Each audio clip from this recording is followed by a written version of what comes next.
Hi guys! We are Sara and Nuno from EdhSpellcasters, and today we are going to talk about a commander that gained a lot of cards with the release of Universes Beyond Assassin's Creed.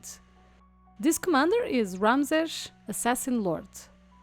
Ramses is a 4-mana, 4/4 Dimir commander, human assassin with Death Touch that gives +1/+1 to your other assassins. But more importantly, whenever a player loses the game, if they were attacked this turn by an assassin you controlled, you win the game. This ability is very powerful and is very rare in Commander. Also note that it doesn't mention that the assassin either needs to deliver the killing blow or even deal combat damage. It just mentions that you need to attack with an assassin you control, and somehow that player that was attacked also lost the game with Ramses on the board. There are a lot of shenanigans you can do to cheat your way to a win, but before that, let's talk about the new additions this commander gained with the last set. Achilles Davenport. 4 mana 3/3 gives +1/+1 to your other assassins. Has menace, as you will see, a lot of our creatures have some sort of evasion to help us and deliver a little bit of damage, and it also has free running. This ability means you may cast the card for its alternative costs instead, as long as you have dealt combat damage to a player this turn with an assassin or commander. Since the vast majority of our creatures are assassins, this shouldn't be any problem. Next we have Adewale, Breaker of Chains, a 4/1 that allows you to dig a little bit into your deck for more assassins, as we don't have vehicles in our deck for its last ability. Assassin Den, a 4 mana 2/4 with Defender that also has the activated ability to put a +1/+1 counter on target creature we control and make it so it cannot be blocked this turn. This will be more important later on when we talk about some of the equipment we run in this deck. Assassin Initiate, a 1/1 for 1 black with the ability to gain Flying, Death Touch or Lifelink. You can also pay this ability multiple times if you need multiple of this ability, so you can use it to gain evasion or to make it very hard for your opponents to block, as they will not want to block a Death Toucher and lose their creatures. Bazim. Another small sub-team of this deck is Historic, as we have a lot of legendary creatures, and also a lot of artifacts.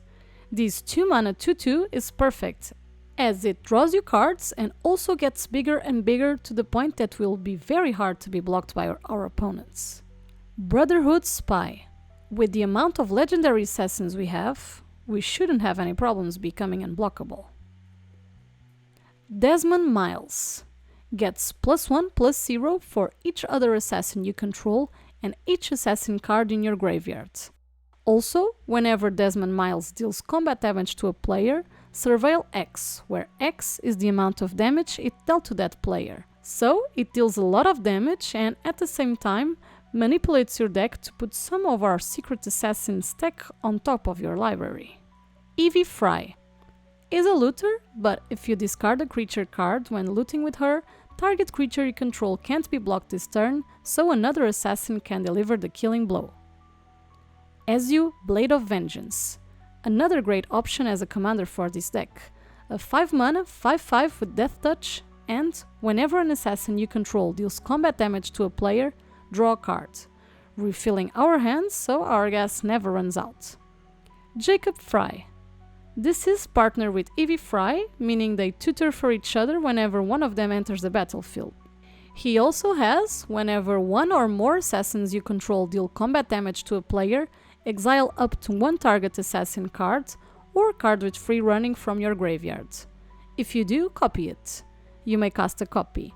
Another great ability, not only working with our looter Evie, but also allowing you to reuse cards from the graveyard as those copies are not sacrificed or exiled at the end of the turn. Loyal Inventor, a new artifact tutor that will be important for the cards later on. Lydia Fry, that helps you dig more in your deck. Merciless Harlequin for some draw, and Poison Blade Mentor for some extra Death Touch. We then also have other assassins that already existed and were a big part of the old Ramses plan. Cards like Etrata, the Silencer, and Etrata, Deadly Fugitive. The Silencer in particular is very powerful on this deck.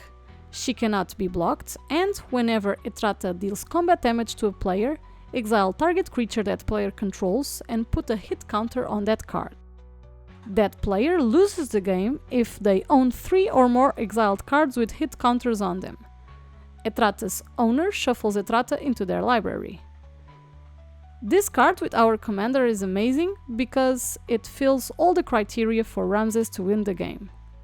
You attack with an assassin and they lose the game, and it also works as removal. Etrata, Deadly Fugitive. On the other hand, works in a different way, giving you whenever an assassin you control deals combat damage to an opponent, cloak the top card of that player's library. And also the ability to flip those cloaked cards for 4 mana, making her also an essential part of the deck.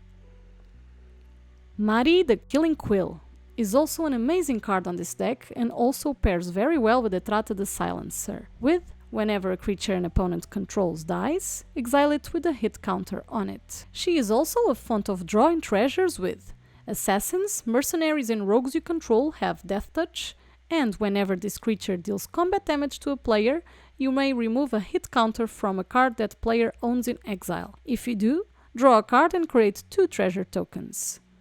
Virtus the Veiled is a 3 mana 1/1 Death Touch with whenever Virtus the Veiled deals combat damage to a player, that player loses half their life rounded up.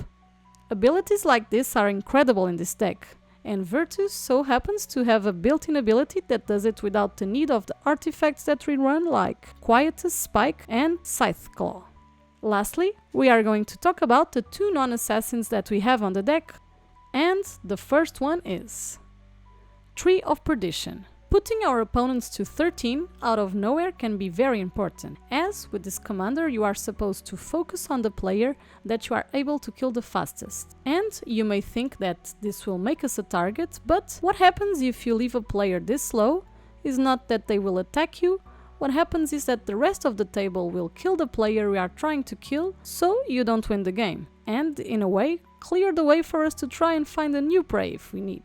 Phage the Untouchable is a trick that you can pull with our commander. Whenever Phage deals combat damage to a player, that player loses the game.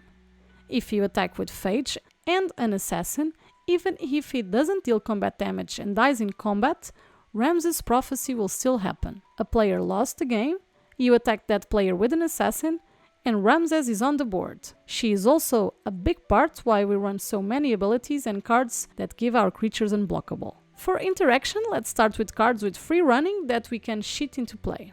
Eagle Vision is a 2 mana, draw 3. Restart Sequence can return creature from your graveyard to the battlefield for just 2 mana. Chain Assassination, destroy and draw. Petty Larceny, that steals a card and creates a treasure. Escape Detection, you can use it to return a creature to its owner's hand and draw a card free of mana, returning a blue creature to your hand. And now for artifacts. This is a crucial part of the deck, as it has many cards that can help us cheat a win. Quietus Spike and Scythe Claw do the same effect that Virtus the Veil does, dealing combat damage to a player, causing that player to lose half their life rounded up. Grafted Hazoskeleton gives infect so you can win with poison instead, equipping a creature that cannot be blocked. Vorpal Sword also has the ability to make a player lose the game if the equipped creature deals combat damage to a player. This is another way to win the game. We run 1 Planeswalker. Sori Markov. His -3 is also another ability making someone's life 10, regardless if they were at 20 or at 100. For combos, we don't have many, but Wound Reflection with either Quietus Spike or Scythe Claw or Virtus the Veiled will make so our opponent loses the game, as first they lose half of their life they had, and at the beginning of each end step, each opponent loses life equal to the life they lost this turn, meaning they will lose the other half and die. With Ramses, if we attacked with an assassin, it means we win. And another card that is not really a combo in this deck is Hatred. By itself, if an opponent did not block one of our creatures, we can cast Hatred and pay the remaining of our opponent's life in our life to kill them on the spot. With Ramses again, we just win. However, for this to happen, we need to make sure we have some life to spare and our opponents don't have more life than us. Otherwise, we don't have enough life to kill them. You can also use this on Ramses himself and pay 17 life. So, Ramses can kill an opponent with commander damage. Hope you enjoyed our deck list, and as always, if you want to take a look at the full deck list, we will leave it on the description below. We want to hear your opinion and what cards would you add to the deck. We have a Ko-fi, so if you would like to support the channel, and as always, thank you so much and see you next time!